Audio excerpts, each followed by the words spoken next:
এখন রয়েছে খুলনার অন্যতম একটি মসজিদের সামনে, খুলনা মানিকতলা ফুলবাড়ি গেট মসজিদুল মেরাজ মসজিদ।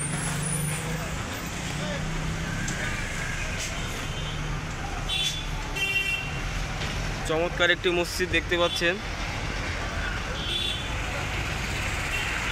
মসজিদের সামনে দিয়ে কিন্তু চারপাশে কিন্তু অনেক জায়গা।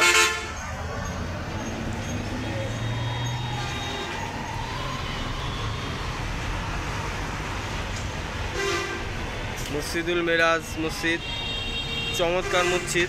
আসলে মসজিদটি কিন্তু সন্ধ্যার সময় আসলে কিন্তু মসজিদটা কিন্তু ভালো লাগে, অনেক সুন্দর পরিবেশ। রাস্তার পাশেই মেন রোডের পাশেই মসজিদটি। আমি যতবারই মসজিদটি দেখি ততবারই মুগ্ধ হই।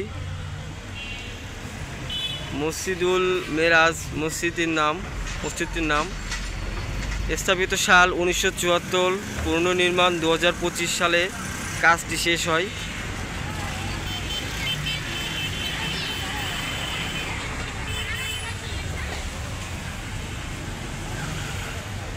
খুব সুন্দর মসজিদ।